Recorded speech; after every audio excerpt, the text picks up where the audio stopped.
Hi all, I'm Tony and this is SV Tapatya. She's a self-built Jay Benford designed 31-foot 8-inch sailing dory with a junk schooner rig. The first 6 years or so of this channel were all about the build of the boat, building her in my backyard. We launched in August of 2023 and went off on 2 months of sea trials. This channel is all about the build of boats and boat parts for yourself using fairly ordinary tools and equipment. And the boat is designed to be a low expense, comfortable liveaboard for 1 or 2 people. The plan next spring is to set off cruising sailing with this boat and to see exactly what a low budget self-built sailing boat such as this is capable of. Hi all. We're going to start off this week going back a couple of weeks actually, before we hauled her out for a winter storage. It's raining, hopefully it's not disturbing. Yeah, before we hauled her out for the winter storage, a couple of days before, we'd gone up just to start the engine up really, just to make sure it would run and start reliably. And when we got up there, we were rather surprised to find that the water was very low. Basically, in the Baltic, you get these winds and it blows the water away. Perhaps combined with a bit of air pressure, but it's largely wind generated. And I say we got up there and the water is extremely low. A couple of boats quite obviously sitting on the bottom. Tapatya was okay, but she was hanging from her aft lines. She was high at the aft end because she was tight on her aft lines. So I had to go on and loosen them off. And then I started the engine up, and after that I got on with a project that I wanted to do, and that is to put an extension in for the VHF so it can be operated from the cockpit.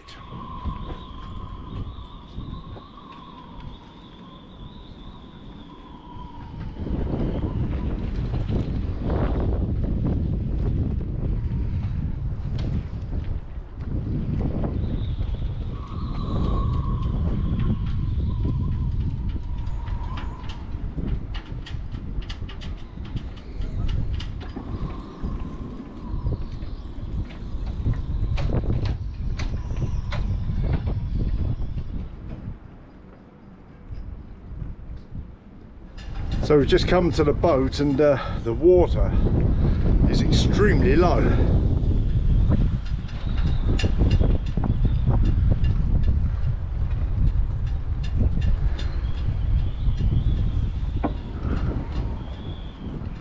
Some boats sat on the bottom, very obviously. We're not, luckily, because we're shallow draft, which has its advantages.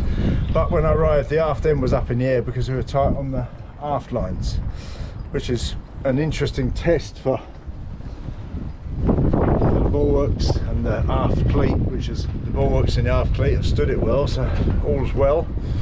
We've just been to the office and they say it's just today, it's as you get in the Baltic, the wind has blown the water away, and it's coming back today apparently, so we'll have to stay around and adjust our lines a bit later on when it's come back. And I say I've had to ease off the aft lines. It's a blustery one.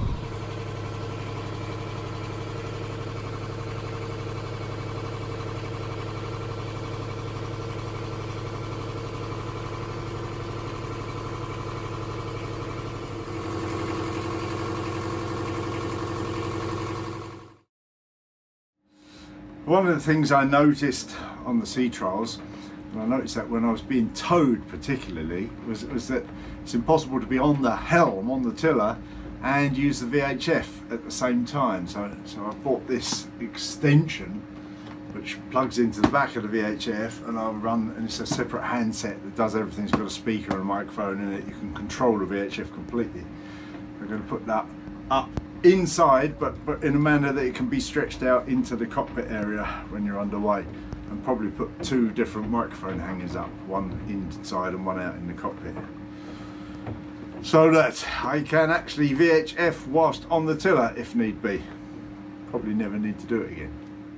So what we've got in here is the handset, which is, it's all in plastic bags with there you go, looks like that, and the plug on the end of that. We've got a mounting for a socket and the cover for it. And in here a long extension cable, and I've got to run that extension cable through. We've got a couple of microphone brackets and things in here, but the extension cable I've got to run through from the back of the VHF through to where the new place will be to hang this lot. So I've got to drill some holes. Let's go. Put that on to slow speed so it's got a bit more power. Okay, that one will. The big question is, can I get all those 3 cables up that hole? And that one comes up, no problem. Ah, yes I can. Oh yes I can. Good, got that up that far at least. Now I can put the VHF back in. RAM, that's the one. That one plugs in there. Like that. These two plug together here. To do that, but that's back in there, something like that. Alright, that's that end connected up.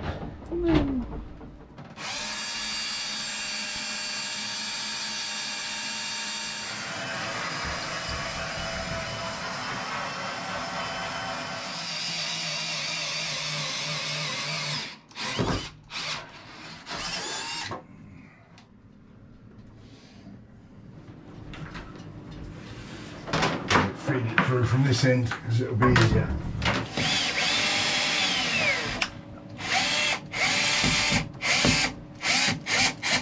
Where's it? Got it. Pick that up. Should be good, shouldn't it? Goes out that side easily, doesn't it? Yeah. Well, there's the VHF at the nav station, and here's the one working. Lovely. So I've routed the cable through. I just got to clip it up and tied it up a bit, and there we go. It's giving me a beep because it's not got a location. So there's one of my water pumps. That's the freshwater pump. I shall seal that up, give it a thorough going through, then refit it, and then take the saltwater pump off and do that. Bit of a struggle to get it off, but got there.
That's where the forward sheet attaches. Still hot. Dinghy slides under it, lashes in place. Then you'll remember this. This is a stand that I'm making for the dinghy storage goes underneath it, and the forward sail sheet will attach to this loop there. So I started it a couple of weeks ago, and decided to beef it up a bit. I've put some horizontal rails at the bottom along this fore and aft run, a rail across the middle, and of course that loop on there for the sheet to fix to. And now it's finished and ready to fit. Of course, when I drill, I shall drill, fill and drill, and at the moment it's too cold for that sort of thing. But that is done, complete, ready to be fitted, so I'm pleased with that.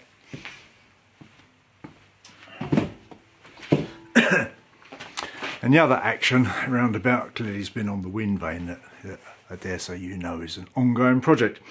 Well, I had to get up to the boat and measure the rudder so that I know the length of the shaft for the trim tab. And I've got the shaft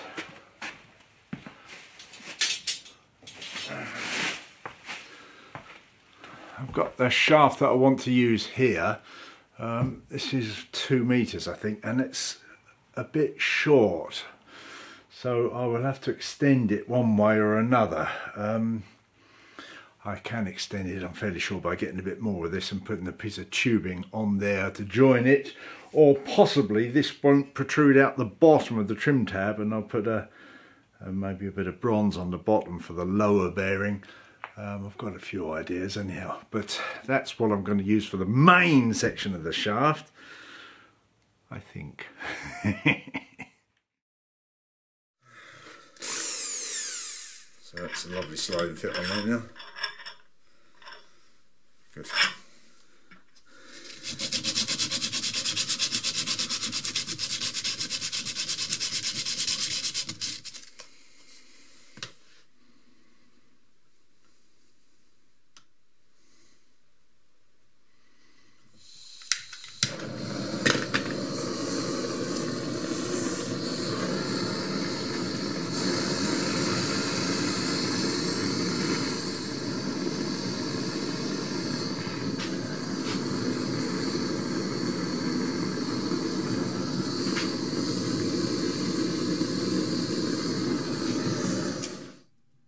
Very good.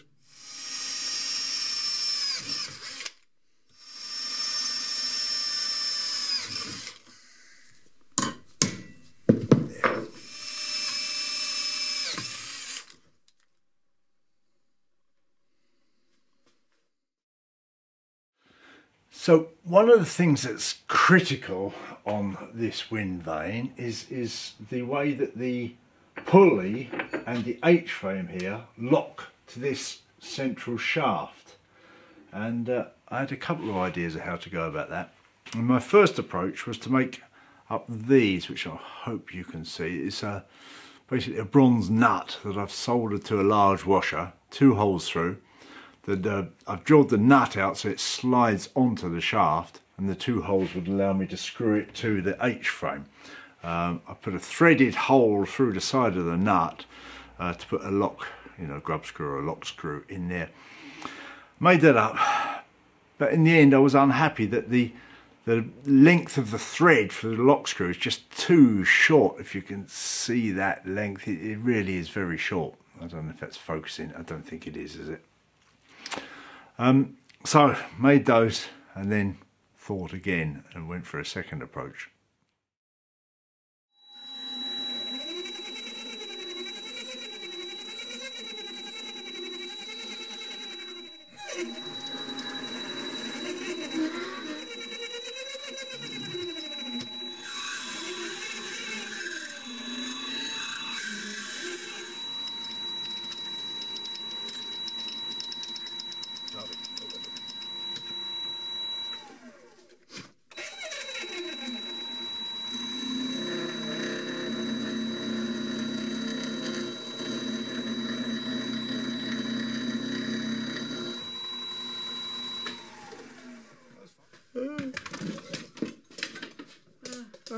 Hazel's just come in. Yeah. I hadn't looked out the window, I've been here in the warm.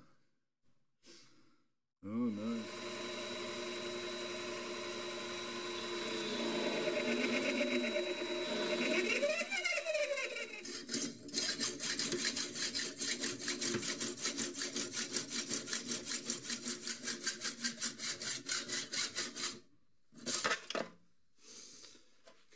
Just face that up.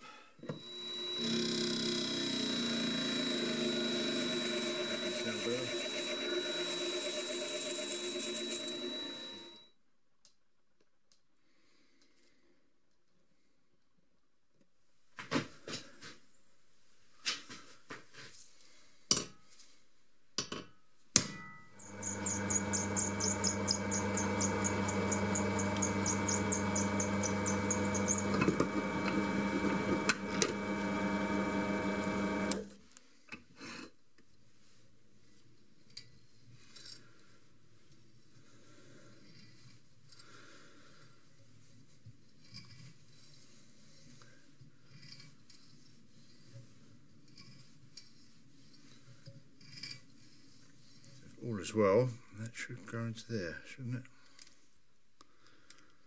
Yeah, look at that, that's beautiful.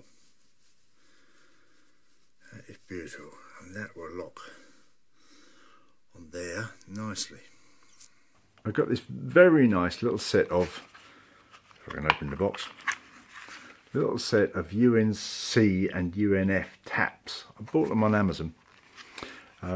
And got all the, you know, important sizes in there, and of course all bronze screws, or at least all the ones I've ever seen, are UNC, so that enables me to cut threads to take bronze screws, and also possibly to make my own bronze nuts. So a very, very useful little set, and it wasn't very expensive. I think 16 bucks or something like that. Really a good buy.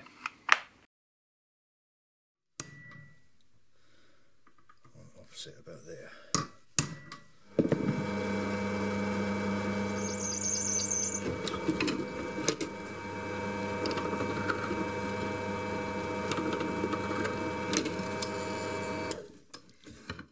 Yeah, they look good. I like those.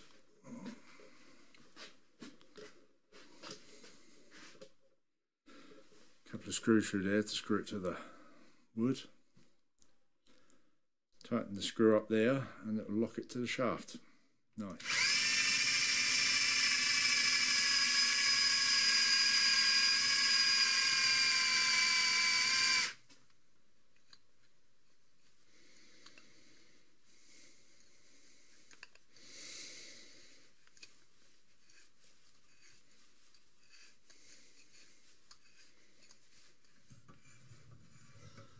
Through. Should be able to get this through here, through there, like that, and then that one goes on, and that must go on that way, won't it, surely? Yeah, I think that screw's probably a bit too far.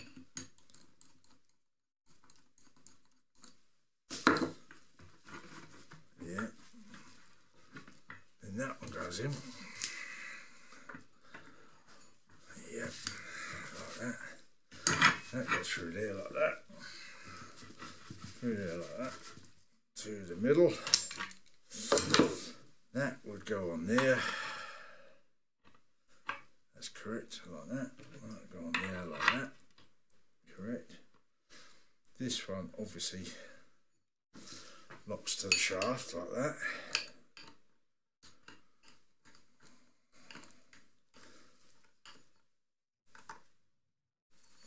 Yeah, when these two are locked to the shaft, which they will be one day, like that, and like that.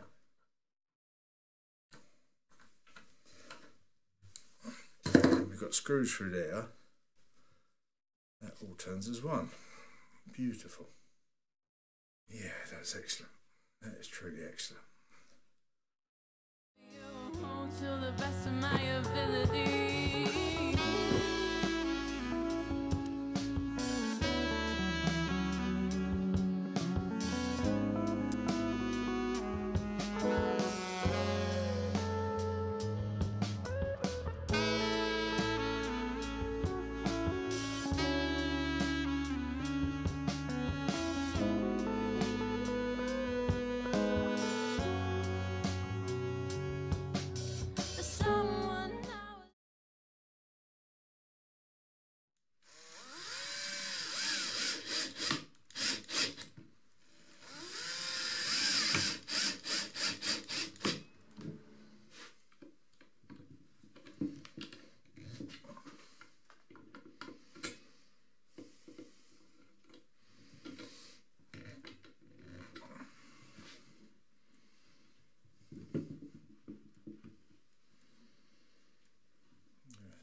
Well, that's it from me for this week. As ever, a massive thank you to the lovely people who support us on Patreon and via PayPal. You really do make these videos possible. It's clearly coming up towards the festive season, so I wish you all the very best for Christmas or whatever it is you're having at this time of year. I'm off to England for a few days, so there won't be a video from me next week. I'll be back in 2 weeks where we'll be getting on with the Windvane and probably a few other bits. Have a good one. All the very best. See you then.